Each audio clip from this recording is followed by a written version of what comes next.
बिस्मिल्लाहिर्रहमानिर्रहीम, अस्सलामुअलैकुम, good morning public, सुबह बखैर। मैं हूँ रुखमा इरफान मलिक, मेरे साथ मौजूद हैं अब्दुर्रऊफ साहब। अस्सलामुअलैकुम, उम्मीद है आप सब खैरियत से होंगे और इस वक्त खूब तैयारी में होंगे तमाम लोग। हाँ, एक ही दिन रह गया ईद में। मैं कल निकला शाम को, मैंने कहा मैं जाके कुछ MM आलम रोड से कोई अपने लिए खरीद लूँ, तो वहाँ तो इतना ट्रैफिक जैम था, मैं चक्कर लगा के ही वापस आ गया। अच्छा, तो मेरे ख्याल में आप भी उन लोगों में से हैं जो 11th आवर पर ईद की शॉपिंग करते हैं? हम क्या करें, हम मसरूफ इतने होते हैं, बाबा टाइम ही नहीं होता। हाँ, तो और आप तो बहुत मसरूफ हैं। हरमीत हमारे साथ मौजूद है इस्लामाबाद से। हरमीत से पूछते हैं उन्होंने शॉपिंग कर ली अपनी ईद की कि नहीं कर ली। हेलो हरमीत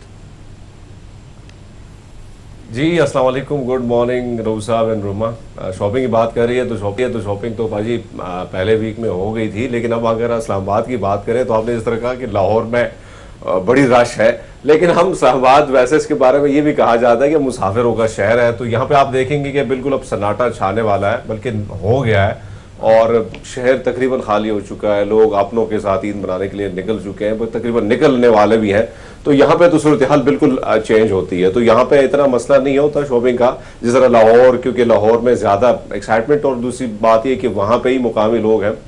तो हमने तो अपनी शॉपिंग पाजी कंप्लीट कर ली। अब देखना यह है कि जाना कब है। वैसे इस बार मेरा इरादा है कि मैं एबटाबाद की तरफ रुख कर लूँ। मौसम वहाँ काफी प्यारा है और वैसे यहाँ का मौसम भी अच्छा है, सुबह से बारिश शुरू हो चुकी है। हरमीत की मौजें हैं, इस्लामाबाद का कभी मौसम एंजॉय करते हैं, वीकेंड आता है तो सवात चल पड़ते हैं, यानी सब कुछ करीब करीब है तो एंजॉय करते रहते हैं, घूमते फिरते रहते हैं। अब एबटाबाद जा रहे हैं। क्या है जी डेली डोज आज की? आज का हमारा टॉप स्टोरीज, हाँ बिल्कुल। सबसे पहले पब्लिक का डेली डोज होगा, उसके बाद हम योगा पर और फिर हम बात करेंगे कोरोना वायरस में देखने में आया कि साइकोलॉजिकल इश्यूज लोगों में बहुत ज़्यादा इंटेंसिफाई हो गए। इनकी रीजंस क्या थी और अभी तक लोग जो है वो साइकोलॉजिकली एक प्रेशर फील करते हैं, तो इसको ओवरकम करने का तरीका क्या है। साइकोलॉजिस्ट हमारे साथ मौजूद होंगी।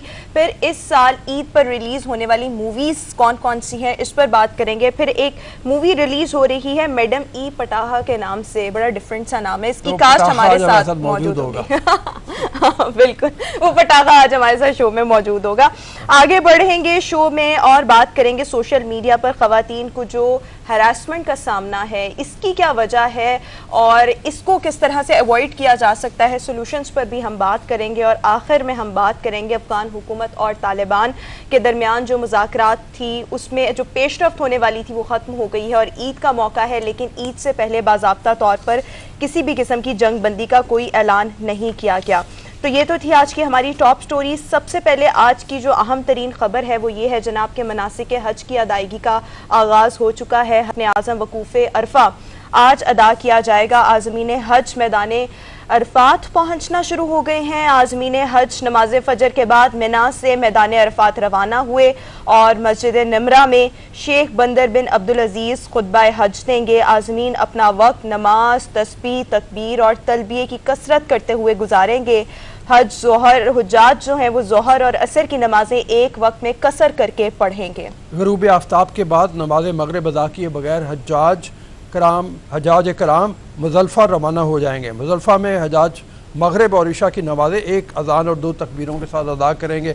मुसलसल दूसरे साल भी ये हो रहा है कि कोरोना के बायस मुकम्मल एहतियात के साथ हज के जो अरकान है वो अदा किए जा रहे हैं। कोरोना वायरस वबाई मरज़ की वजह से इस साल ये हो रहा है कि सिर्फ 60,000 हज्जाज को इजाज़त दी गई है, वो भी वहाँ के जो लोकल लोग अपने सऊदी अरब के अपने बाशिंदे हैं। बाहर से किसी मुल्क के किसी फर्द को इजाज़त नहीं दी गई। तो ये है लेटेस्ट हज की अपडेट। और अल्लाह करे कि हज जो है वो खैर खैरियत से हो जाए और जो आने वाले साल हैं कोरोना वबा टल जाए और ये जो चीज़ें हैं वो नॉर्मलाइज हो जाए, क्योंकि ईद उल अज़हा हो और इस ईद के बगैर मतलब हज जो है और ईद इनका बड़ा गहरा ताल्लुक है। लेकिन लास्ट टाइम भी हमने देखा इसी तरह से ही महदूद तादाद में जो हुज्जाज थे उनके साथ हज की अदायगी हुई। इस साल भी यही है, लेकिन हम उम्मीद करते हैं कि आने वाले जो साल हैं वो बेहतर होंगे। आगे बढ़ेंगे, पब्लिक का डेली डोज है जिसमें हमारे पास इंटरेस्टिंग खबरें होंगी और सबसे पहली हमारे पास खबर यह है कि जनाब साइंटिस्ट ने एक ऐसी मशीन इजाद की है जिससे जो गूंगे लोग हैं वो बोल सकेंगे, यानी कि मतलब बहरे लोगों के लिए तो डिवाइस होती थी, उनकी कान में लगती थी और वो सुन सकते थे, लेकिन गूंगे लोगों के लिए ऐसी कोई भी डिवाइस जो थी वो इजाद नहीं की गई थी। तो बेसिकली ये जो तरीका इलाज है इसमें इंसानी दिमाग के उस हिस्से पर जो कॉन्वर्सेशन का जिम्मेदार होता है इस पर एक इलेक्ट्रोड नस्ब कर दिया जाएगा और 3 से 4 सेकंड में जो जवाब होगा वो एक मॉनिटर पर जो है वो डिस्प्ले किया जाएगा। जो भी वो इंसान सोच रहा होगा उसकी जो मेंटल वेव्स होंगी वो ये मॉनिटर कैच करेगा और उसके बाद जुमलों की सूरत में उस मॉनिटर पर दिखाया जाएगा। लेकिन अभी मेरा डिवाइस देखने का मुझे शौक हो रहा है कि डिवाइस किस किस्म की होगी। हाँ। यानी हमने खबर तो दे दिया लेकिन ये डिवाइस देखना बहुत जरूरी है कि किस तरह से काम करे। बिल्कुल, मैं ख्याल में आइंदा आने वाले दिनों में डिवाइस भी हमारे सामने आ जाएगी, वो भी हम देख लेंगे। जो बात तुमने बताई है कि लहरें दिमाग की पढ़ के मॉनिटर के ऊपर वो लहरें जो है उसको जुमलों की शक्ल में ट्रांसलेट कर देंगे और पढ़ने वाला देख के फिर उनके जवाब सुन के उनको जवाब भी दे सकेगा उसी स्क्रीन के ऊपर पढ़ के। लेकिन मुझे ये अच्छी लगी बात कि मतलब देखें हम कितनी जिद्दत आ रही है टेक्नोलॉजी में और रोज बरोज कितनी नई इनोवेशंस हो रही हैं। मतलब जो लोग गूंगे हैं उनके लिए ये कितनी, अगर ये चीज़ सक्सेसफुल हो जाती है, अभी तो ये मेरे ख्याल में उस तरह से मार्केट में कॉमन नहीं होगी, लेकिन जब ये कॉमन हो जाएगी तो ये बड़ी आसानी हो जाएगी उन लोगों के लिए जो बोल नहीं सकते। बिल्कुल सही है, आगे चले, आगे चलते हैं और अगली खबर हमारे पास कराची से है। कराची में एक बैल है जिसकी 6 टांगे हैं और वो लोगों की तवज्जो का मरकज बना हुआ है। 7 लाख इस बैल की कीमत है। इसकी जो 2 टांगे हैं वो इसकी गर्दन पर हैं। अच्छा, जब ये बैल मार्केट में आया तो वैसे ये बड़ी कितनी अजीब सी इसकी टांगे लग रही हैं। मैं पहले भी ये वीडियो देख रही थी तो मुझे बड़ी अजीब लग रही थी। बहरहाल लोगों में ये बहस छिड़ गई कि क्या ये कुर्बानी के लिए जानवर जायज़ भी है या नहीं है। तो इस पर मजहबी स्कॉलर है मुफ्ती जुबैर, उनका ये कहना था कि इस जानवर की जो है वो कुर्बानी की जा सकती है। लोग बड़े ज़ोको शौक से इसको देखने आ रहे हैं और इसके साथ खूब सेल्फीज भी बनाई जा रही हैं। बस जरा थोड़ा सा डिफरेंट है चूंकि। अच्छा, वैसे मैंने इस किस्म का एक जानवर ना बचपन में देखा था जब म्यूजियम की तरफ मैं नए नए आए थे शहर की तरफ, तो सोचा कि म्यूजियम की तरफ ही चले जाते। तो मुझे याद है कि कराची में एक जगह मैंने देखा था और वहाँ पे ये 6 टांगों वाला की जो गायें थी वटेवर। लेकिन आज मैं पहली बार दोबारा स्क्रीन पे देख रहा हूँ तो बड़ी हैरानी हो रही है कि कुदरत के करिश्मे जो है वो किसी न किसी सूरत में निकल आते हैं। और ये बड़ी वो है कि अब ये भी एक अब इस पे भी बात होगी कि भाई इस पे कुर्बानी हो सकती है या नहीं, लेकिन हाँ एक कुदरत का एक करिश्मा है कि भैया टांगे ऊपर भी आ सकती है। पता नहीं मुझे वैसे ये टांगे नहीं लग रही, मुझे तो जितनी छोटी छोटी टांग को इतनी छोटी होती है मुझे नहीं लग रहा है ये टांगे। असल बात लोग इसको टांगे कह रहे हैं। असल बात यही थी कि कुर्बानी उसकी हो सकती है। मुफ्ती जुबैर ने भी और बाकी भी तमाम उलमा जो हैं मेरे ख्याल में इस बारे में यही फतवा देंगे कि इसकी कुर्बानी हो सकती है। मैं सिर्फ ये बात कहना चाहूँगा कि ये सिर्फ 2 टांगों की वजह से एडिशनल टांगे जो छोटी छोटी सी हैं उसकी कीमत 7 लाख उन्होंने कर दी है। नहीं तो वो कबीउल जुस्सा जो बैल हमने पीछे देखे हैं, कोई पहलवान है, कोई डॉन है, कोई 50 मन का है, कोई जग्गा है, कोई 80 मन का है, तो उसके मुकाबले में ये छोटा लग रहा है। छोटा, बहुत छोटा लग रहा है, लेकिन ये अपनी 6 टांगों की वजह से इसकी कीमत जो है वो 7 लाख है। आगे बढ़ते हैं और अगली खबर ये है कि सऊदी तरक्याती फंड ने पाकिस्तानी स्कूल्स के लिए शमसी तवानाई के मंसूबे का आगाज कर दिया है। पाकिस्तान में सऊदी सफीर नवाफ बिन सैयद अल मालकी ने 1240 पाकिस्तानी स्कूल्स को शमसी तवानाई की फराहमी के इस मंसूबे का आगाज़ किया है। इस मंसूबे के आगाज़ का मकसद ये है कि सस्ती और जदीद तवानाई जो है वो स्कूल्स को फराहम की जाए और इससे 1,35,000 से ज़ायद जो हैं वो स्टूडेंट्स मुस्तफ़ीद हो सकेंगे और इसके लिए $333 मिलियन जो हैं वो ग्रांट सऊदी अरब की जानिब से पाकिस्तान को फराहम की गई है। बड़ा अच्छा कदम है मेरे ख्याल में और इसमें इजाफा होना चाहिए। जितने स्कूल हैं आहिस्ता आहिस्ता उनको अगर शमसी तवानाई पे कर दें तो देखो कितना अच्छा हो जाए। बिल्कुल बिल्कुल, बिजली की बचत होगी और इसी तरह ग्रिड में ज़्यादा बिजली आएगी। ये जो आजकल हो रहा है 5,000 मेगावाट इस वक्त आ रहा है, कमी है बिजली की आजकल और जिसकी वजह से कह रहे हैं कि आइंदा आने वाले दिनों में शदीद लोड शेडिंग हो सकती है। इसके बारे में तफसील से भी बात करेंगे। अभी आगे खबर क्या है? अगली खबर ये है कि वज़ीर आज़म इमरान खान ने कहा है कि पाकिस्तान और उज़्बेकिस्तान के दरमियान जो सकाफती ताल्लुकात हैं उनको मुस्तहकम करने के लिए मूवीज़ जो हैं वो बनाई जाएंगी मुश्तरका तौर पर। और जो पहली मूवी बनाने का फैसला किया गया है वो है मुग़ल दौर के हुक्मरान ज़हीरुद्दीन बाबर, उन पर एक मूवी जो है वो बनाई जाएगी। इसके अलावा एक तो इसका ऐलान जो था वो मुश्तरका प्रेस कॉन्फ्रेंस के दौरान किया गया। फिर साथ ही साथ इमरान खान साहब ने यह भी कहा कि अल्लामा इकबाल पर भी मूवी बनाई जा सकती है, मिर्ज़ा गालिब पर भी बनाई जा सकती है, इमाम बुखारी पर भी मूवी बनाई जा सकती है। बेसिकली मुश्तरका तौर पर कोलैबोरेशन के साथ मूवी बनाने का मकसद ये है कि दोनों ममालिक के दरमियान जो सकाफती ताल्लुकात हैं उनको स्ट्रॉन्ग किया जा सके, एक स्ट्रॉन्ग बॉन्ड जो है वो पैदा किया जा सके। ये असल में बात यह है कि इमरान खान साहब जब से वो अर्तुगरुल बहुत पॉपुलर हुआ है तो उस वजह से ये इस्लामी सकाफत और ख़ास तौर पे अपने ख़त्े की सकाफत में बहुत इंटरेस्ट लेते हैं। उनकी बड़ी ख्वाहिश है कि ऐसे सीरियल और ड्रामे बने, ऐसी फिल्में बने जो हमारी सकाफत को उजागर करें, हमारे हीरोज़ को उजागर करें। अब ये जो ज़हीरुद्दीन बाबर हैं, इनका ताल्लुक फ़रगाना से था, जो उज़्बेकिस्तान ही में तकरीबन उठ के यहाँ पे आए थे और बहुत थोड़ी सी कुव्वत के साथ यहाँ पे आए थे। यहाँ इन्होंने इब्राहिम लोदी को शिकस्त दी और आहिस्ता आहिस्ता फिर इन्होंने पूरे मुग़ल स्टेट कायम की यहाँ पे हिंदुस्तान के अंदर, जिसको कहते हैं कि एक बड़ी इस्लामिक स्टेट भी बन गई, जो उनके अकबर तक पहुँचते पहुँचते दुनिया की बड़ी तरीन स्टेट्स में शुमार होने लगी। तो बहुत बड़े कारनामे हो सकते हैं, लेकिन मसला ये है कि हमारे यहाँ क्या इतना टैलेंट प्रोडक्शन का है, उसके लिए मेरे ख्याल में थोड़ा सा हमें सोचना पड़ेगा। ऐसी स्क्रिप्ट राइटिंग जो हिस्टोरिकल पर्सपेक्टिव में, जिस तरह से अर्तुगरुल के बारे में हम कह रहे हैं, वो बहुत मेहनत का काम है। उसके लिए ज़्यादा फंड्स भी बहुत सारे चाहिए, पैसा बहुत ज़्यादा, अगर आपने अच्छे लेवल पर कोई काम करना है तो मतलब उसके लिए सबसे ज़्यादा फंड्स तो हैं ही, लेकिन उसके साथ मेरा मतलब है कि ज़रूरी है कि एक प्रोडक्शन की अच्छी टीम बनाई जाए पहले, और फिर उनकी ट्रेनिंग के लिए इंस्टीट्यूट बने हुए हों। बहुत अरसे से यहाँ पे ये हो रहा है कि ट्रेनिंग इंस्टीट्यूट होना चाहिए जिसमें हर चीज़, हर शोबे के ऊपर तवज्जो दी जाए। तो ये मेरा ख्याल है कि वहाँ पे वो हो ताकि वाकई इस तरह की चीज़ें बेहतरीन जो चीज़ें हैं वो सामने आ सके। अगली स्टोरी की तरफ आते हैं। अगली स्टोरी ये है कि अमेरिका में एक डेंटल क्लिनिक पर डकैती के लिए आई, और जब उसने देखा कि यहाँ पर तो कुछ भी नहीं है, ना पैसा है ना कोई और चीज़ वो चोरी कर सकती है, तो इसने एक अनोखी चीज़ की। इसने वहाँ पर जो मौजूद पेशेंट था उसके 13 दांत निकाल दिए। अच्छा, ये कहा जा रहा है कि जो खातून थी इससे पहले भी क्या होते ये खातून पहले भी किसी डेंटल क्लिनिक पर काम कर चुकी हुई है, लेकिन मतलब इसने इन दांतों का क्या करना होगा? खिसकी हुई लग रही है मुझे। हाँ। कोई थोड़ी सी पेच मतलब कोई जैसे कहते हैं, पता नहीं दांतों का क्या करना होगा। सिर्फ एक मरीज को महरूम कर गई दांतों से जाते जाते अपना मेरे ख्याल में गुस्सा और ग्रज निकाल गई होगी। ये ऐसा हुआ होगा कि मुझे तो कुछ मिला नहीं, तो चलो इसके 13 दांत जो हैं वही निकाल के फेंक दो। तो गुस्से का ज्यादा इसमें एलिमेंट नजर आ रहा है। अगली स्टोरी ये है कि जनाब, नाकाबिले यकीन तेज रफ्तार इंटरनेट का नया वर्ल्ड रिकॉर्ड जो है वो कायम किया गया है।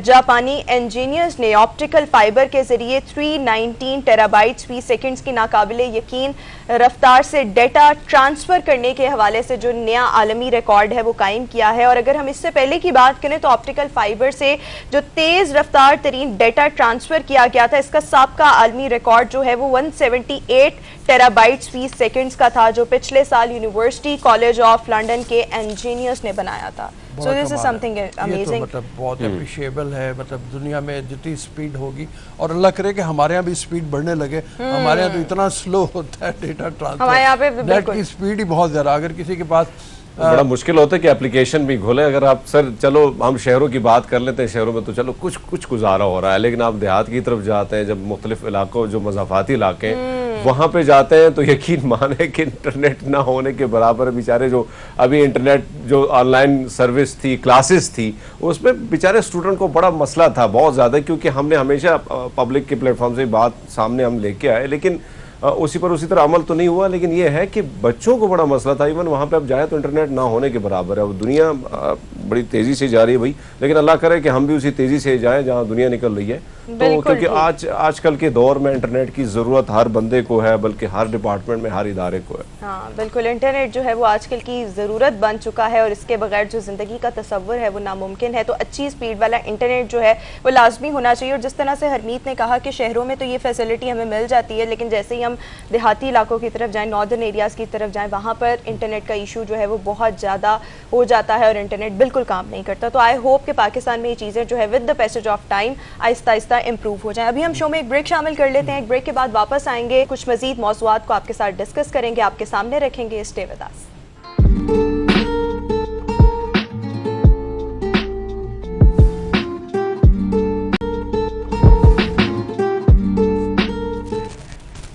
ब्रेक के बाद एक बार फिर से शो में आपको खुशामदीद कहेंगे। आप देख रहे हैं गुड मॉर्निंग पब्लिक और अभी हम थोड़ी सी योगा पर बात करेंगे।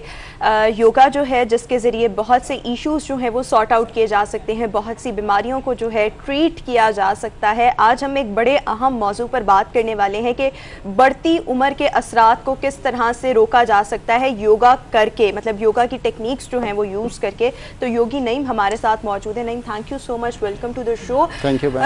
एजिंग की कॉजेज क्या होती हैं? एक तो चलें इंसान की उम्र बढ़ रही है ना, तो वो उसके असरात सबसे पहले हमारे फेस पर और ये हाथों पर आने लग जाते हैं, झुर्रियाँ पड़ने लग जाती हैं। लेकिन मैंने बहुत से लोग अपने इर्द गिर्द ऐसे भी देखे हैं जिनकी एज इतनी ज़्यादा नहीं होती लेकिन उनकी स्किन बिल्कुल फ्रेश नहीं रहती और उन पर बिल्कुल ऐसे असरात आना शुरू हो जाते हैं जैसे वो पता नहीं कितनी उम्र के हैं। तो इसकी क्या रीजंस हैं? योग इसको 3 हिस्सों में डिवाइड करता है डाइट प्लान को, सात्विक डाइट, तमासिक डाइट और राजसिक डाइट। योग ये कहता है कि जो तमासिक डाइट का इस्तेमाल ज़्यादा हो जाएगा तो उससे आपका बुढ़ापा जल्दी शुरू हो जाएगा, वक्त से पहले आप बूढ़े हो जाएंगे। अच्छा, ये ज़रा आसान अल्फाज में बताएं। जी, आसान अल्फाज में बताने लगा हूँ कि तमासिक डाइट क्या है।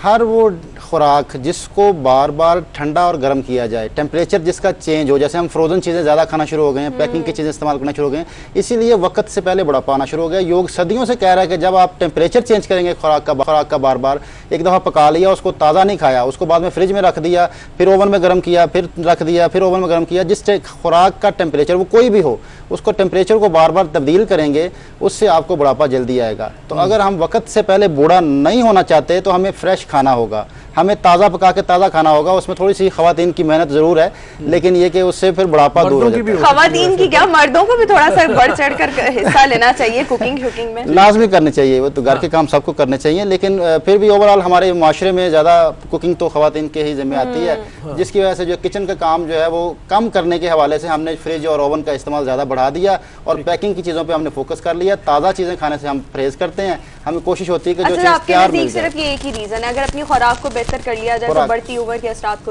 रोका जा सकता है। बायोलॉजिकल क्लॉक जो है वो आपका स्पीड से हो जाता है, स्पीड आ जाती है उसमें। बायोलॉजिकल क्लॉक को रोकना ही आपकी एंटी एजिंग है। अगर बायोलॉजिकल क्लॉक को रोक लिया आप, उसमें आप रुकने में आपको कोई मुआवनत मिल जाती है कि खुराक के हवाले से, कोई एक्सरसाइज के हवाले से, तो आपका बुढ़ापा दूर हो जाएगा आपसे।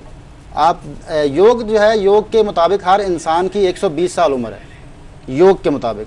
योग ये कहता है कि 60 साल की उम्र में जवानी शुरू होती है। ये क्या लॉजिक है? ये योग की जो है फिलॉसफी है। हमने अंग्रेजी में जो सुना हुआ है ना, वो सुना हुआ है कि लाइफ बिगिंस एट 40। उम्र जो है जिंदगी 40 साल की उम्र में शुरू होती है। अच्छा, तो अब यहाँ भी और ज़रा, और हम कहते हैं कि पाकिस्तान में तो एवरेज जीने की उम्र ही 50 इयर्स है, उसके बाद तो फिर अल्लाह तवक्कल, आप जिंदा रहे तो रहे, नहीं तो फिर उसकी बहुत सारी वजूहात हैं। पाकिस्तान में जो एज कम होने की वजह, एक तो स्ट्रेस लेवल बहुत ज़्यादा स्ट्रेस लेवल, इससे जो है वो आपके जो है ब्रेन के जो है वो सिस्टम चलता रहता है, फाइल्स चलती रहती हैं, आपका ब्रेन डीप स्लीप तक पहुंच नहीं पाता। और किसी भी मशीन को आप कंटिन्यू इस्तेमाल करें उसकी लाइफ कम हो जाती है, उसको अगर रेस्ट ना दिया जाए। तो जो इंसान की डीप स्लीप है ये आपके ब्रेन की रेस्ट है। हम यहाँ तक पहुँच नहीं पाते, जिसकी वजह से हमारी जो है वो एज से पहले डेथ होती है, कम उम्र में डेथ की। अच्छा जी, एक्सरसाइज की तरफ आ जाए, कुछ एक्सरसाइज आप हमें दिखाने जा रहे हैं कि क्या करें? ये सर 5 पोजेज हैं, ये तिब्बतन पोज इनको कहते हैं। तिब्बत के लोगों ने इनको जो है वो इसको लिया, योगा के हवाले से ही है। ये 5 पोज हैं। जो पहला जो पोज है ये देखें, राइट हैंड को नीचे रखते हुए, लेफ्ट को हथेली ऊपर की तरफ होगी और क्लॉकवाइज घूमना है। ठीक है, क्लॉकवाइज घूमना है। जो राइट हैंड नीचे की तरफ है इसकी तरफ पीछे की तरफ घूमना है। तो ये जो घूमना है ये आपके बायोलॉजिकल क्लॉक को रोकता है। जितनी देर आप घूमते हैं आपका क्लॉक रुक जाता है, क्योंकि बायोलॉजिकल क्लॉक आपका एंटी क्लॉकवाइज चल रहा है जिस्म के अंदर, एंटी क्लॉकवाइज है, तो आपने क्लॉकवाइज घूमना है। ठीक है। और दूसरा जो पोज है ये आपके बिल्कुल आपने स्ट्रेच करना है, आपकी ब्लड सर्कुलेशन को बेहतर करता है दिल की तरफ को, आपकी काफ मसल्स पे स्ट्रेच आता है। और इसके बाद आप लेट के अपनी अपर बैक को जो कुबड़ापन आ जाता है उसको कम करने के लिए थोड़ा सा ऊपर उठ के देखेंगे। ठीक है। जिनके शोल्डर ड्रॉप हो जाते हैं और एज के साथ साथ इंसान का कुबड़ापन बढ़ता जाता है, शोल्डर नीचे गिरना शुरू हो जाते हैं, तो ये दोनों स्ट्रेच उसके लिए बहुत कारआमद हैं। इससे आपकी बॉडी एनर्जेटिक रहती है, इससे आपको जो है वो किसी किस्म का बेंड नहीं आता बॉडी में, और देर तक आप अपने आप को जवान रख सकते हैं। अब इसमें थोड़ा सा ऊपर उठना है बस। और इसके बाद फिर आपने टेबल पोज करना है। ये आपके जो जॉइंट्स है, जो हिप जॉइंट्स और शोल्डर के जॉइंट्स है, दोनों का स्ट्रेच है। ठीक है। ये दो जोड़ जो हैं ये इंसान के अगर फिट हों तो इंसान कभी भी हाई नहीं करता, क्योंकि जब भी उठते बैठते हाई होती है तो वो हिप जॉइंट्स की वजह से होती है, और काम करते वक्त हाई होती है तो शोल्डर जॉइंट्स की पेन होती है, शोल्डर में थकावट आती है। तो ये जो टेबल पोज है इससे आपके एक तो पेट भी कम होता है, क्योंकि आप उठते हैं तो आपके कोर मसल्स भी इसमें काम करते हैं, ठीक है। फिर अपर बॉडी को ऊपर उठा के पेट पे थोड़ा सा प्रेशर देना, देखना ऊपर छत की तरफ है और पाँव ऊपर खींचने हैं। ये आपकी जो है वो डाइजेस्टिव सिस्टम को ठीक करने का पोज है। जिन लोगों का डाइजेस्टिव सिस्टम डिस्टर्ब होता है वो भी वक्त से पहले बूढ़े होते हैं, जिनका डाइजेस्ट नहीं होता खाना, तो ये डाइजेस्टिव सिस्टम को बहुत बेहतर करता है। इसके बाद है हालासना, ये बैक। अच्छा, ये वैसे हर कोई इतना इजीली कर नहीं सकता, आपकी तो प्रैक्टिस है ना, तो इसलिए आप बहुत आसानी से अपनी जो टांगों को इतना ज़्यादा बेंड कर रहे हैं। इसमें यह है कि शुरू में जितना हो सके उतना करना चाहिए। योग ये कहता है जितना हो सकता है उतना करें इजीली। इसमें आप अगर टांगें सीधी करके यहाँ रोक लें, जहाँ तक आपकी जाती है वहाँ रोक लें, आप बिल्कुल नीचे टच ना भी करें तो फ़ायदा होगा।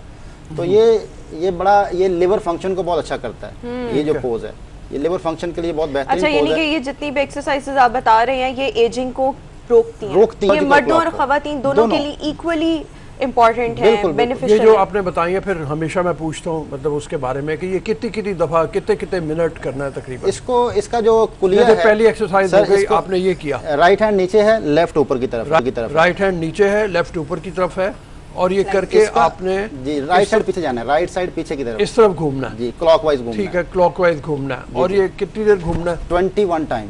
21 टाइम हर एक्सरसाइज को 21 टाइम करना है। अच्छा, वैसे नहीं बाजी, अगर आजकल के दौर में हम देखें ना कि जितना भी इसको सेशन करना है, मौसम भी बदल रहा है, इसके साथ साथ अगर हम देखेंगे बॉडी में वो एनर्जी नहीं रहती जो होनी चाहिए, और साथ साथ हम देखते हैं कि जिस तरह हम खाने की बात करते हैं कि भाई खाने पे फोकस करना चाहिए, तो नाश्ता तो होता नहीं है आजकल के दिनों में।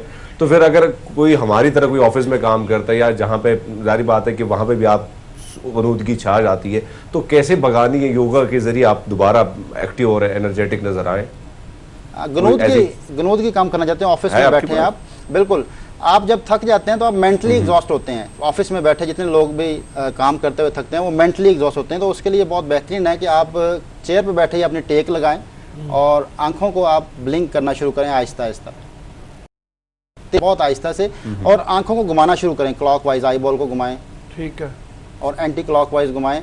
ये आप 2-3 मिनट अगर कर लेते हैं तो इससे आपको फ्रेशनेस फौरन आ जाएगी। आप जो थकावट फील कर रहे थे वो आपकी थकावट खत्म हो जाएगी। बिल्कुल, सिर्फ आंखों की मशक करनी होगी, आंखों की। वैसे कुर्सी पे बैठे बैठे ये बहुत सी एक्सरसाइजेस बताया करते हैं, आज जरा वक्त कम है थोड़ा सा। बिल्कुल, लेकिन जो इन्होंने ये लास्ट वाली एक्सरसाइज बताई है, this is very easy to do. अगर कोई भी मतलब अनफ्रेश सा फील कर रहा है तो ये तो बहुत आसान है कि आंखों को क्लॉकवाइज और एंटी क्लॉकवाइज घुमाना है, आई बॉल को घुमाना है। चलें, आज भी हमेशा की तरह आपने बहुत सारे मुफीद जो टिप्स हैं वो हमारे नाज़रीन के साथ शेयर किए हैं। Thank you so much Naeem for joining us on good morning public. तो मैं नाज़रीन एक ब्रेक शामिल करेंगे, एक ब्रेक के बाद दोबारा हाजिर होंगे। Stay with us. ब्रेक के बाद एक बार फिर से गुड मॉर्निंग पब्लिक में आपको खुशामदीद कहेंगे। ईद उल अज़हा में सिर्फ 2 रोज़ बाकी रह गए हैं और हर साल ये ट्रेंड रहता है कि ईद पर रऊफ साहब मूवीज़ जो हैं वो रिलीज़ की जाती हैं, लेकिन इस दफ़ा कोविड की वजह से जो प्रोड्यूसर्स हैं उन्होंने बड़े बजट की जो मूवीज़ हैं वो रिलीज़ ना करने का ऐलान किया है, लेकिन छोटे बजट की एक मूवी जो है वो आ रही है। इसका नाम है मैडम ई प्रॉब्लम और बड़ा डिफरेंट नाम है। इस नाम को रखने की रीज़न क्या थी ये भी हम पूछेंगे। इस मूवी की जो प्रोड्यूसर हैं और जो टाइटल रोल प्ले कर रही है रिफ़त उल मुंतहा, वो हमारे साथ शो में मौजूद है। Rifat, thank you so much, welcome to the show. और साथ ही साथ इस फिल्म के डायरेक्टर हमारे साथ शो में मौजूद है शाहरुख कुरैशी। शाहरुख, आपका भी बहुत शुक्रिया, आपने गुड मॉर्निंग पब्लिक के लिए वक्त निकाला। रिफ़त, सबसे पहले तो ज़रा मैडम ई प्रॉब्लम, ये क्या, इसका कॉन्सेप्ट क्या है, नाम कहाँ से आया, किसने इस मूवी का नाम रखा? मैंने ही रखा। एक्चुअली पाकिस्तान में काफ़ी अरसे से कुछ कल्चरल मूवीज़ नई प्रोड्यूस हो रही थी जो एंटरटेनिंग हो, तो इस फिल्म के राइटर जो हैं उन्होंने ऐसी मूवी लिख डाली कि एक मैडम आती हैं, वो पाकिस्तान, अमेरिका से पाकिस्तान आई हैं, उनको कल्चरल जो सब कुछ दिखाया है वो इतना अच्छा लगा कि वो यहीं की होके रह गई। कोई लव ट्रायंगल बनती है और बाकी सब आप सिनेमा में देखिएगा। अच्छा, सिनेमा में देखें। अच्छा, ये बजट जो है इसको लो बजट पे रखा गया कोविड की वजह से ही, अगर कोविड ना होता तो आप लोग इस पर और भी इन्वेस्टमेंट करने को तैयार थे? मैं सबसे पहले हैरान हूँ, माशाल्लाह पाकिस्तान इतना अमीर हो गया कि 10-12 करोड़ की मूवी को लो बजट के। अच्छा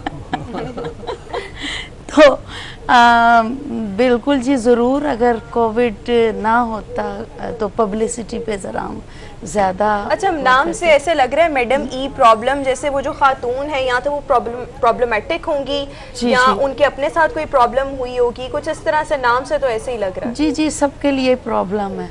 अच्छा। पाकिस्तान में तो मैं इनसे पूछते हैं ज़रा डायरेक्टर, रियलिटी में भी सबके लिए ही प्रॉब्लम है।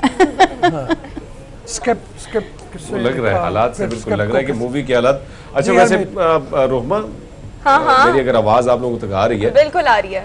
हाँ, तो पहली बार मतलब मैं ऐसे देख रहा हूँ कि हीरो का जो किरदार है, थोड़ा सा वो भी एक्सप्लेन कीजिए। बड़ी सारी चीज़ें तो आप छुपा रही हैं कि फिल्म के देखने के बाद ही देखने को पता लगा हमें, लेकिन आपने थोड़ा सा सस्पेंस भी रखा है हीरो का रोल। और इसमें जिस तरह वो आपने कहा कि मसाइल ज़्यादा दिखाए गए, तो बेचारा हीरो बड़ा मसाइल में घिरा हुआ है। मतलब जो ख़वातीन है वो तो मसले मतलब क्रिएट करी, इसमें ऐसा कोई सीन है? हाँ जी। बेसिकली जो फिल्म के राइटर हैं, फिल्म को राइट किया इकबाल हैदर सर ने। My name is Shahrukh Qureshi, I am the director of the film. Basically जो इसका सिनॉप्सिस है, स्टोरी है, वो मैं आपको बता देता हूँ। बेसिकली इसमें एक मैडम होती है, उनका नाम है Zoya. Madam Zoya travels from the United States to Pakistan, and then she just embarks on a journey of love, deceit, and एक love triangle भी है बीच में, और साथ में एक बस एक कल्चरल जर्नी है। अच्छा, तो स्क्रिप्ट का मतलब हो गया, उसके बाद इसको आपने ट्रांसलेट किया शूटिंग स्क्रिप्ट में जी, और शूटिंग स्क्रिप्ट से फिर आप शूट के ऊपर चले गए। कितने अरसे में तकरीबन जाके शूट मुकम्मल किया आपने? बेसिकली शूट मुकम्मल करने में हमें it took about approximately I would say about 6 months, 6 महीने। ठीक है। और जो कास्ट की सिलेक्शन थी वो किसने की, कैसे की, क्या क्या चीज़ें माइंड में रखी, और मतलब किस तरह से कास्ट जो थी वो आपने इस मूवी के लिए सिलेक्ट की? बेसिकली एक मेरी कास्टिंग डायरेक्टर हैं, her name is Basti Saeed, उन्होंने कास्टिंग जो है उन्होंने पिक की थी। And Arbaz Khan is also a good friend of mine, तो उसने तो काम करना ही था फिल्म में। चले, आपने कहीं से पढ़ा, मतलब पहले फिल्म को किस तरह से आप आए इस तरह से? मतलब जी, actually I studied film making from New York film academy, NYFA से, न्यूयॉर्क USA। ठीक है। ये मेरी as a director debut film थी। अच्छा, एक और चीज़ बड़ा मुश्किल होता है कि आप कोविड के दरमियान आपने फिल्म की शूटिंग स्टार्ट की, तो जाहिर बात है कई ममालिक से आपको वीज़ा नहीं मिलता है, या फिर अगर आप शूट करते हैं तो कई होटल्स में भी बड़ी प्रॉब्लम थी, रहने सहने का भी प्रॉब्लम था। कितना फेस किया आप लोगों ने, आपकी टीम ने? हमने जो फिल्म की कंप्लीशन थी, हमने कोविड से तकरीबन I would say about 3 months पहले ही कर ली थी। लेकिन बस हमारी जो रिलीज डेट थी, कोविड-19 ने उसे थोड़ा सा डिले कर दिया। तो अल्हम्दुलिल्लाह मैडम ई प्रॉब्लम जो है, it was the first Pakistani film in 2020 to be censored by the central board of film censors Islamabad. और अल्लाह का करम है, बहुत करम है कि कोविड के बाद जब पाकिस्तानी सिनेमाज रीओपन हुए, और आजकल मैं देख रहा हूँ वेबसाइट्स पे भी लोग काफ़ी इमोशनल हो रहे हैं, वो इंस्टाग्राम, ट्विटर, फेसबुक के ऊपर पोस्ट कर रहे हैं कि we are back in cinemas, हम पहली दफ़ा 8-9 महीने बाद फिल्म देख रहे हैं। पहले चल के इस मूवी का मैडम ई प्रॉब्लम का चल के पहले ट्रेलर देख लेते हैं, ट्रेलर से पता चलेगा। वैसे मूवी का ट्रेलर तो काफी ज्यादा इंटरेस्टिंग लग रहा है और काफी मिक्स एंड मैच सा लग रहा है। कितने गाने शामिल किए हुए आपने फिल्म? तकरीबन फिल्म के अंदर 6 से 7 गाने, 6 से 7 गाने हैं। अच्छा, और ज्यादातर शूटिंग कहाँ पर इसकी की मूवी की? हमने जो फर्स्ट स्पेल थी फिल्म की शूटिंग की, हमने इन पाकिस्तान की थी, और पाकिस्तान के उन एरियाज को एक्सपोज किया है जो मतलब बहुत ही खूबसूरत हैं, जैसे किला दड़ावर, बलोचिस्तान, नरान कगान, वादी नीलम एक्सेट्रा। एंड सेकंड स्पेल हमने की थी in Dubai, and the final spell was in New York in USA। सही। और अभी आपका कोई इरादा है, मतलब ये आपका पहला प्रोजेक्ट था? जी, it's my first film as a debut director. ठीक है। और अब आप कोई आगे आने वाले वक्त में इस तरह की और प्रोजेक्ट्स जो हैं वो रिलीज करने का इरादा रखते हैं? जी, मैं एक्चुअली अब I am thinking about an action film. Action film. अच्छा, एक्शन फिल्म। जी, इसमें भी एक्शन नजर आ रहा है? जी, एक्शन है जी, लेकिन आपने खुद भी रोल किया है कोई बीच में? जी, मुझे नजर आई, मुझे भी झलक नजर आई। आपने खुद क्या रोल किया? आज जो मेन जो हमारे हीरो हैं, एक अरबाज खान है और कैसर बलोच हैं, उनके साथ बेसिकली जो एक समझ लें आप दोस्त का रोल होता है, वो मैंने अच्छा, जो इस मूवी में जोया का रोल है वो आपने किया? जी, मैंने किया। ठीक है। वो रोल करते मैडम थी तो मैं ही करती हूँ। अच्छा, इससे पहले आपने कभी किसी मूवी में या कोई ड्रामास वगैरह में परफॉर्म किया? नहीं, नहीं, आपका पहला एक्सपीरियंस था। कैसा रहा एक्सपीरियंस ये? It was good. Arbaz Khan के साथ काम करके? अरबाज खान के साथ तो बहुत ही अच्छा लगा। सही। अच्छा, इस फिल्म पे मतलब बजट कितना था, कितनी इन्वेस्टमेंट थी जो आप लोगों ने की? मैंने आपको बताया 10-12 करोड़ के करीब, तकरीबन 10-12 करोड़। और आपको क्या लग रहा है रिटर्न कितना आने वाला है इससे? देखें, कल्चर के लिए, पाकिस्तानी कल्चर को ऊपर लाने के लिए जो हम आहिस्ता आहिस्ता भूलते जा रहे हैं, यू नो, शुक्र है, मतलब हम अपने बच्चों को नहीं हॉलीवुड में टोटली नहीं जाने देंगे। कल्चरल और पाकिस्तानी कल्चर के लिए तो जान भी हाजिर है, तो 10-12 करोड़ क्या चीज़ है। अच्छा, मैं इस तरह ठीक है, थैंक यू वेरी मच, बहुत मेहरबानी। थैंक यू सो मच आपका भी, और थैंक यू शाहरुख आपका भी। मेरे ख्याल में ब्रेक पर चलते हैं, ब्रेक के बाद दोबारा हाजिर होंगे और कुछ जो टॉपिक्स हैं वो आपके साथ डिस्कस करेंगे। Stay with us. ब्रेक के बाद एक बार फिर से गुड मॉर्निंग पब्लिक में आपको खुशामदीद कहेंगे। अभी चलकर एक खुसूसी रिपोर्ट देख लें कि इस साल ईद उल अज़हा पर कौन कौन सी मूवीज जो हैं वो रिलीज होने वाली है। रिपोर्ट है हमारे पास, पहले चलकर रिपोर्ट देखते हैं। ये खुसूसी रिपोर्ट आपने मुलाहिजा की, 3-4 मूवीज हैं जो एक्सपेक्टेड है कि इस ईद उल अज़हा पर रिलीज की जाएंगी, जिसमें एक तो मैडम ई प्रॉब्लम है और 2 पाकिस्तानी है। बिल्कुल, एक मूवी है उदम पटख, इसका नाम है, उसकी रिलीज होने जा रही है, लेकिन पता नहीं, देखो इस वक्त सिनेमा कराची में बंद हो गए हैं और बाकी जगहों पे भी गवर्नमेंट कह रही है कि जब तक आपके पास वैक्सीनेशन का सर्टिफिकेट नहीं होगा आपको एंटर नहीं होने दिया जाएगा सिनेमा में। तो ये काफ़ी मुश्किल है, फिर वैसे भी फुल कैपेसिटी पे नहीं होगा, तो ज़रा बड़ी मुश्किल सी होगी सूरत हाल। बहरहाल हिरा हमारे साथ मौजूद है। उदम पटख की जो लीडिंग एक्ट्रेस हैं, जो एक्ट्रेस का रोल इस मूवी में प्ले कर रही हैं, हिरा उमर हमारे साथ इस वक्त शो में मौजूद है। Hira, thank you so much for joining us on the show. Hira, ये बताइएगा कि इस मूवी का नाम, फिर इस मूवी का कॉन्सेप्ट क्या है, स्टोरी क्या है, ये बताइएगा ज़रा। Assalamu alaikum. Thank you. Assalamu alaikum. Thank you so much for having me on your show. Basically, Udham Patak एक horror comedy film है and it's the first horror comedy of Pakistan. इससे पहले पाकिस्तान में अभी तक कोई horror comedy film रिलीज नहीं हुई, तो ये पहली होगी horror comedy। बहुत डिफरेंट सा है, कॉमेडीज तो बहुत आती रहती हैं बट horror comedy पे काम नहीं हुआ करे।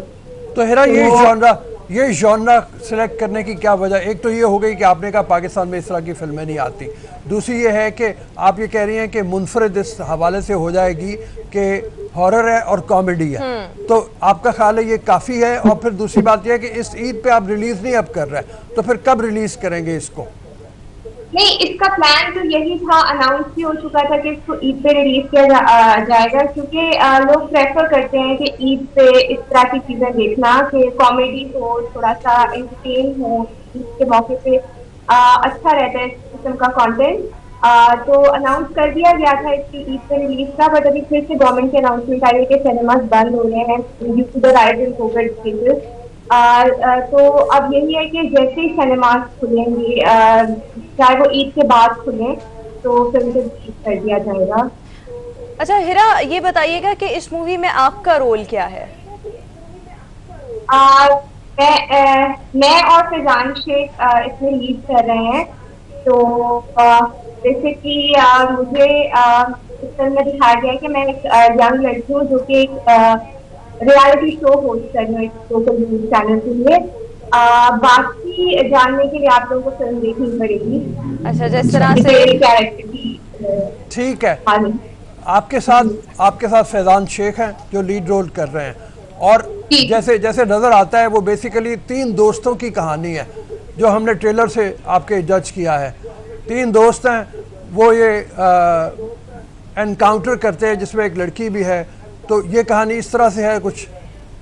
जी, बेसिकली दोस्त भी है and it's a group of people. वो बेसिकली क्रू है जो कि एक रियलिटी शो होस्ट कर रहा है।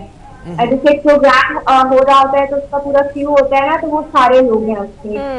तो हमारे साथ और भी फैजान शेख तो हीरो हैं मेरे साथ, और इसके अलावा भी मेन कास्ट में हमारे साथ अली रजीज हैं, ताहा हमायूं है एक एक्टर, शबाना हसन है, ये सारे नापा के बहुत अच्छे एक्टर्स हैं। तो मुझे उम्मीद है कि आप यानी कि काफी लोग हैं। पहले चलकर इस मूवी का उदम पटक का ट्रेलर देखते हैं। देखिए ट्रेलर में जिस तरह बात हो रही थी कि बजट बहुत ज्यादा है, और वाकई बजट बहुत ज्यादा रखा है आप लोगों ने, लेकिन खासकर हमने देखा जो टूरिस्ट पॉइंट है वहां पे ज्यादा शूटिंग हुई, पाकिस्तान को प्रमोट करने की कोशिश इस फिल्म में बड़ी ज्यादा की गई, बहुत अच्छी बात है। गवर्नमेंट हमेशा ये दावा करती है, खान साहब भी ये दावा करते हैं कि भैया हमने फिल्म इंडस्ट्री को प्रमोट करना है, तो क्या टूरिज्म डिपार्टमेंट, दीगर जो इदारे, उन लोगों ने आप लोगों के साथ कोई हेल्प की इस फिल्म बनाते हुए वक्त? जी बिल्कुल।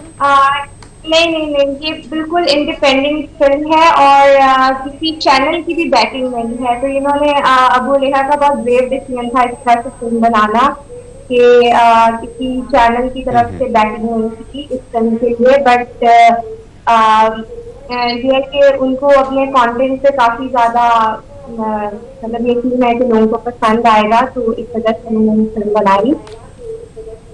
चलिए पहले चल के उदम पटक का पहले ट्रेलर देख लेते हैं। पहले तो उदम पटक का ट्रेलर आपने भी देखा, हमने भी देखा। कॉमेडी हॉरर मूवी है। पाकिस्तान में आज से पहले, मतलब इससे पहले कभी भी कॉमेडी हॉरर मूवी जो नहीं थी वो बनी। लेकिन हिरा ये बताइएगा कि कितना टाइम लगा इस मूवी को शूट करने में, फिर इस पर बजट कितना आया, आप लोगों का बजट कितना था?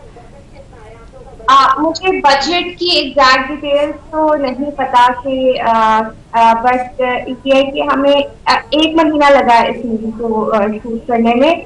और इस मूवी की सबसे डिफरेंट चीज एक आप लोगों ने भी ट्रेलर में नोट की होगी कि इसमें ज़ॉम्बीज भी हैं। आपने देखा इंटरनेशनली बहुत मूवी टीवी शोज ऐसे आते हैं जिसमें ज़ॉम्बीज होती हैं, बट पाकिस्तान में जैसे कि मैंने आप पहले भी इस चीज को डिस्कस किया था कि नहीं है, ऐसा कोई भी कॉन्टेंट नहीं आया। तो ये भी एक डिफरेंस की चीज है। अच्छा, इस मूवी का हिरा ड्यूरेशन कितना है, क्या लेंथ है इस मूवी की? ये है 1.5 घंटे की है, 90 मिनट। ठीक है, और इसके जरा डायरेक्टर और राइटर के बारे में भी बताइए, और फिर कोई उनका पहले एक्सपीरियंस है, पहले को फिल्म बनाई हुई है या पहली है ये उनकी? बिल्कुल, ये अबू लेहा साहब है, उन्होंने ही ये फिल्म लिखी है और उन्होंने ही डायरेक्ट किया। जावेद अहमद है, वो हमारे प्रोड्यूसर है। अबू लेहा जो है उन्होंने बहुत सारी फिल्में कुछ अभी उन्होंने बना के रखी नहीं है, सिनेमा खुलने का वेट हो रहा है, तो मुझे पहले ही वो रिलीज करेंगे। कुछ उनकी ऑलरेडी रिलीज हो चुकी है मूवीज जो उन्होंने पास में बनाई। उनमें से एक प्रतीक्षा नाम की एक मूवी है और एक तेवर नाम की है।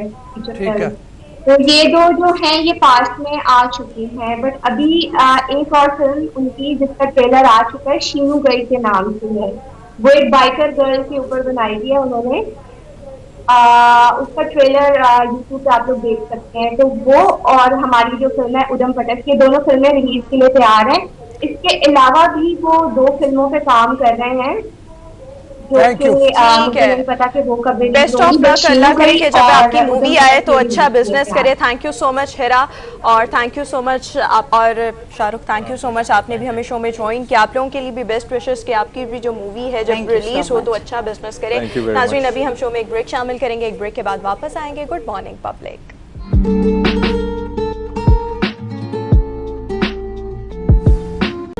ब्रेक के बाद एक बार फिर से शो में आपको खुशामदीद कहेंगे। नाज़रीन, देखने में आया है कि जब से कोविड आया है पिछले 1.5-2 साल से लोगों में साइकोलॉजिकल इश्यूज बहुत ज़्यादा आए हैं। लोग कुछ, एक तो ये वजह थी कि लोग घरों में आइसोलेट हो गए, लोगों के कारोबार बंद हो गए, उसकी वजह से भी साइकोलॉजिकल प्रेशर बहुत ज़्यादा आया।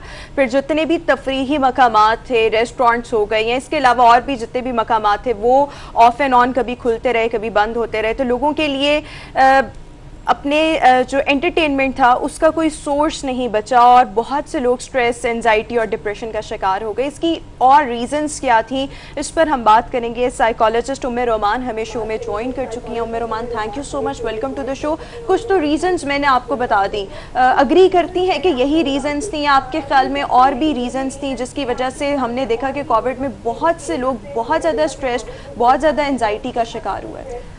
बिल्कुल ऐसा ही है। ऐसा है कि कोविड ने, क्योंकि हम लोगों को आइसोलेटेड कर दिया, लोगों से हमारा सोशल डिस्टेंस जो है वो बढ़ा दिया। अब उसमें ये था कि ज़ाहिरी बात है, हम जो ह्यूमन बीइंग जो है वो एक सोशल एनिमल है, ठीक है, तो उसको सोशलाइज तो करना है किसी भी तरह सोसाइटी में। तो उसके लिए अगर वो आइसोलेटेड होता है तो डेफिनेटली उसके रिश्ते, उसके मिलने वाले, उसके फ्रेंड्स उससे दूर हो जाते हैं। तो उसके लिए तो सबसे पहले स्ट्रेस जो है वो मेन जो है वो वजह बनता है इस सारी सिचुएशन का। और उसी से एंजाइटी और डिप्रेशन जो है वो जनरेट होते हैं। तो उसके लिए डिफरेंट जो है आप तरीक़ाकार इख्तियार कर सकते हैं, इस चीज़ से बचा जा सकता है, स्ट्रेस से। ठीक है कि अब आपको पता है कि सोशल मीडिया का दौर है, ठीक है, और आप जो है अपने फ्रेंड से, अपनी फैमिली से थ्रू ऐप्स जो है आप कनेक्टेड रह सकते हैं, ठीक है। तो इसमें ये है कि दूसरी बात ये है कि आप अपने थेरेपिस्ट जो हैं, साइकोलॉजिस्ट हो गए या दूसरे साइकेट्रिस्ट हो गए, तो आप उनसे भी इसके हवाले से मदद ले सकते हैं। कोविड के दौरान मतलब आपके पास इस तरह के पेशेंट्स आपने देखे ज़्यादा आए जिनको साइकोलॉजिकल इश्यूज थे ही कोविड की वजह से, मतलब कोई और रीज़न नहीं थी, इस तरह के पेशेंट्स का इजाफा हुआ? एग्जैक्टली ऐसा है। कुछ इसमें यह है कि फेयर ऑफ लॉस होता है कि कुछ लोगों के अपने प्यारे भी चले गए, जिसकी वजह से उनकी ये रीज़न भी बन गई कि उन लोगों को जो है थेरेपिस्ट के पास जाना पड़ा, इस वजह से कि या तो किसी के प्यारे चले गए या किसी खुद लोग जो है वो इस चीज़ से सफ़र कर रहे थे कोविड की वजह से। और कुछ खौफ था लोगों के ऊपर कि अगर हमें कोविड हो जाएगा तो शायद हम भी नहीं बचेंगे, या अगर हमारे किसी प्यारे को, अजीज़ को हो जाएगा तो वो भी हमसे दूर चला जाएगा। तो ये सब चीज़ें जो हैं ये स्ट्रेस में आती हैं, और स्ट्रेस की वजह से ही पेशेंट्स जो हैं उनकी रेशो इंक्रीज। अच्छा ये बताइए कि कम लोग ऐसे होंगे जो आप तक आ सकते होंगे या किसी नफ्सियातदान के पास जा सकते होंगे, ज़्यादातर लोग वो हैं जो टेलीविज़न पे इस वक्त आपको देख रहे हैं, तो उनको क्या कहिएगा, वो क्या करें? क्या घर सैर के लिए निकलें बाहर, ज़्यादा दोस्तों की कंपनी में ज़रा घूमें, सोशल मीडिया के ऊपर अपने आप को ज़रा एक्टिव कर लें, क्या करें? अच्छा, उसमें ये है कि पिछले दिनों तो जैसे देखें सिचुएशन ऐसी रही है कि लॉकडाउन रहा, ठीक है, ज़्यादा लोग बाहर नहीं निकल सकते थे। अच्छा, उसके लिए फिर ये है कि अब आपके पास इतनी फैसिलिटी है कि आप थ्रू व्हाट्सएप या आप अपने जो है अजीज़ और अकारिब से वीडियो कॉल के थ्रू जो है वो इंटरकनेक्टेड रह सकते हैं। अच्छा। ठीक है, उसके लिए ज़रूरी नहीं है, क्योंकि ज़ाहिर है आप अगर बाहर निकलते हैं तो और बहुत से SOPs हैं जिनको आपको फॉलो करना पड़ता है, ठीक है। सोशल डिस्टेंस जो है वो सबसे मेन है, फिर आपको mask, sanitizers, each and everything, इन चीज़ों का बहुत ख्याल रखना पड़ता है। तो उसके लिए ये कि आप घर पे रह के डिफरेंट एक्सरसाइजेज हैं जिसके थ्रू आप अपने आप को रिलैक्स भी कर सकते हैं और अपना टाइम भी कंज्यूम कर सकते हैं। लाइक मेडिटेशन है, ठीक है, मेडिटेशन, ठीक है, आप मेडिटेट कर सकते हैं कुछ टाइम के लिए, अपने आप को जो है आइसोलेटेड करें किसी भी रूम में और वहाँ पर आप इसको कर सकते हैं, ठीक है। इसके अलावा आप और भी बहुत से एक्सरसाइजेज हैं, जैसे स्ट्रेस में अक्सर लोग को ठंडे पसीने आने स्टार्ट हो जाते हैं, तो उसमें ये कि आप जो है डीप ब्रीथिंग एक बड़ी एक्सरसाइज है जी, वो करें, वो आपको फॉर द टाइमिंग आपको रिलैक्स कर देती है, ठीक है।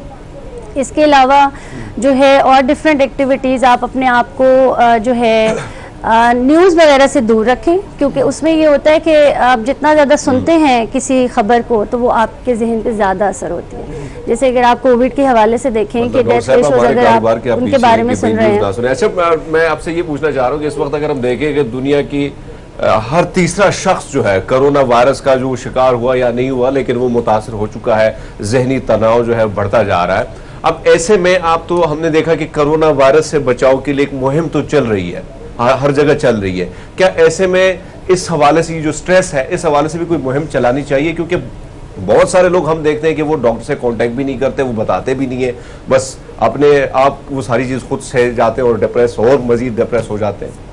अच्छा, इसका हरमीत के सवाल का जवाब हम लेंगे, लेकिन यहाँ पर हम अपने A+ के नाज़रीन का शुक्रिया अदा करना चाहेंगे। जो लोग हमें A+ पर देख रहे हैं वो अब हमें पब्लिक न्यूज़ पर देख सकते हैं। उमर रोमान बताइएगा।